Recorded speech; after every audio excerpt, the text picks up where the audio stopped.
Good day kay Palhal, Assalamualaikum. So ako po si Ryan at isa po akong OFW na nakabase po dito sa Kingdom of Saudi Arabia.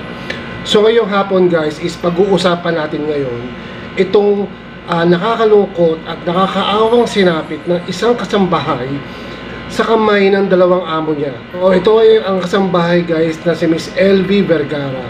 So kung panoorin nyo guys yung mga video sa YouTube, sa social media, talaga nakakaawa at nakamaawa kayo guys at mahabag yung puso ninyo. Nakakainis pa dito guys, nung humingi ng tulong si Miss LV Vergara dito kay Barangay Captain, ay walang awa ito at sobra. Napaka-bopuls niya guys, kasi bakit po? Imblis na tulungan niya itong katulong na ito, itong pobreng katulong na ito guys, ipagamot niya kaya, ipa-check up niya, diba? Ang ginawa niya guys, tinawagan niya pa yung amo nitong si Miss LV Vergara at ibinalik niya pa doon. So ang nangyari guys, talagang lalong pinahirapan at lalong binugbog itong si Miss LV Vergara, diba? So para mas malinaw sa inyo guys, panoorin po natin ang sabay-sabay itong nakakainis na katiwira nitong barangay captain na ito guys. Even nga sina Idol Rafi, sina Jinggoy Estrada at si Mr. Robin Padilla is talagang napipikon sa katiwiran nitong barangay captain na ito guys. So ito guys, panoorin po natin ng sabay-sabay. Dahil meron siyang kailangan at yung kailangan ay tulong mo. Sir, hindi naman po talaga ganun ang totoong nangyari. For all we know, baka bayad ka sa amo, baka sinuhulang ka. Ginawa mo, sinurrender mo siya ulit sa amo, Sir, sana po makapagsalita din muna po ako, sir. So, kukulong kita. Napakasinungaling mong tao ka. Napasigaw ang mga senador sa galit at sinabon ang barangay chairman na si Jimmy Patal sa kakulangan ng tamang aksyon nang lumapit sa barangay ang kasambahay na si LV Vergara na binugbog umano ng mga amo nito na naging dahilan ng pagkabulag. Pinabulaanan ng chairman ang bintang sa kanya na hindi niya ginawa ang kanyang trabaho at hindi umano totoo ang kwento ng kasambahay. Tingin nila Senator Tulfo na bayaran ang kapital. Si Nanay LB po, yan po ay nadatnan ko po sa barangay po kasi po kami po nung panahon na yun, nag-iikot po at panahon ng COVID. Nadatnan ko po siya na magutin at talaga pong nakakawa pong tingnan. So ang una ko pong doon sa tanong itong babae, sabi ko, linisan po at palitan ng damit dahil hindi ko po kilala siya. Yun po ang aming pagkakaano po kay Nanay LB. Tapos nakita nyo na mayroon po siyang mga sugat, mga gano'n. Wala naman po ako nakita. Basta po siya madungis po. Yun po, ang akala ko po ay naligaw na taong grasa. So yung pong utos ko sa tanod po ay linisan po si Nanay LB. Tapos hindi pa po siya, sinasabi ko pa pong gano'n, dumating na po yung amo niya na si Mr. Ruiz. Dumating yung amo niya o tinawagan mo yung amo niya? Hindi po sir, hindi po. Dito sa salaysay ni Aling Elvi, Senator Padilla. Dito sa salaysay ni Aling Elvi, tinawagan mo yung amo niya na si Jerry Ruiz. Hindi ko po at sinumbong mo na nandun si Aling Elvi sa barangay hall. Hindi ko po sinumbong yung senator. Wala pong pagsusumbong. Marami po doon pong mga tao na kasama ko po na kami po yung naka-duty sa barangay. Paano malaman ng amo na nandun yung kasambahay?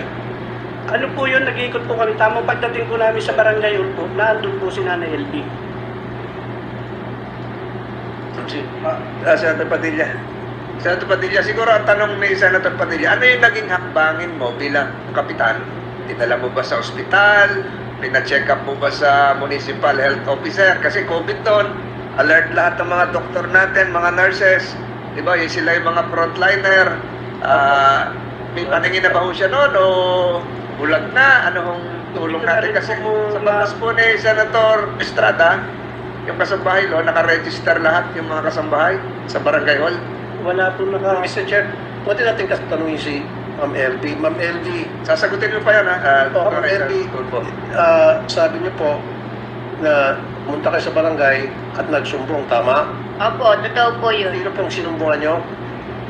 Mga kasama niya po doon. Tapos nandun po siya doon sa loob ng City Hall. Nasa loob. Siya. Sinabi niyo po na sinasaktan kayo, kaya kayo nandun sa barangay. Opo, sabi ko po, ipakicheck po yung gamit ko dahil aalis na po ako doon. Nakatakas nga po ako doon, nga po ako pumunta sa kanya. Okay, so nakatakas kayo, sinabi niyo sa kanya nakatakas ka, dalagal mo yung gamit mo at sinabi niyo rin sa kanya na sinasaktan ka ng amo mo, tama? Opo, sabi ko po, pakicheck yung gamit ko, baka po sabihin ng amo ko Nagnakaw. na nagnakaw ulit ako. Tama. Okay. Tapos, Napakasinungaling mong tao ka, sarap mong... Alam mo, napakasinungaling mo. Gusto mo, ilay detector test ka namin, payag ka. Sige, So ito nga guys, ipapala detective test nga po ni Idol, si Mr. Jimmy, yung barangay captain, para malaman niya kung nagsasabi ng totoo. Naturalmente guys, common sense naman, kahit taong grasa pa yan, may utak din yan guys. Kumbaga, matino pa ang utak niyan. Kahit taong grasa at nakita mong sugatan, bilang tao na lang hindi na barangay captain di ba? Obligasyon mong ipagamot. Obligasyon mong alamin dahil nasasakupan mo yan Yung tao na yan, nandun yan sa nasasakupan mong barangay. Kaya obligasyon mong patignan to sa doktor kung ano yung problema nitong taong grasa na sinasabi mo kuno. Di ba? So yung mga palusot niya guys, talagang hindi lulusot dito sa mga mambabatas natin. So nakakahabag lang guys kasi yung mga amo ni Miss Elvie Vergara is Pilipino. Dati guys, akala ko nung una, ang marunong lamang ape sa mga ganitong klase ng kasambahay ay yung mga ibang lahi, kagaya nga na dito sa Saudi, sa Kuwait, di ba? Pero ito guys, dadalas na di ba? Parang nung una, merong si Bonita Baran na binulag din ng mga amo niya. Ngayon naman, ito naman ngayon si Elvie Vergara. Diba? Sana naman, makonsensya naman kayo guys. Ikatrabaho ng maayos yung tao. Diba? Sana naman, doon sa mga employer, makonsensya naman kayo. Yung mga katulong na yan guys, is nagtatrabaho ng maayos para sa pamilya nila. So, wag nyo naman sanang babuyin o wag nyo naman sanang gawing punching bag yan. Dahil tao sila, hindi sila punching bag. Diba? So at saka kapwa Pilipino yan guys. Kapwa Pilipino yan, hindi yan pwedeng api-apihin nyo lang. Alam nyo kung ano yung mga torture na pinagdaanan ni Miss Elvie Vergara? Diba? Sinuntok yung mata niya hanggang sa mabulag. Sinuntok yung bunganga niya hanggang sa mabungi. Pati yung maselang bahagi ng katawan niya, sinusuntok. At ang pinaka-worst pa rito guys, sinabit siya sa sabitan ng karne, di ba? Ano to, mga sadista, mga killer. So, ako guys, para dito kami sa Elvie Vergara, kailangan talaga ito, hustisya. Di ba? Hindi lang sapat na makulong, kailangan na babugbog din Kailangan iparanas sa kanila kung ano yung pinaranas nila dito kami sa Elvie Vergara, dito sa kasambahay na to. Nakakapikon. So kayo guys, kung kayo masusunod, anong parusa ba ang dapat dito sa mga ganitong klase ng amo o mga employer? Please comment down below guys para malaman ko po yung mga sagutin nyo. So once again, ito po si Ryan at maraming salamat po sa panonood and see you to my next vlog. Peace!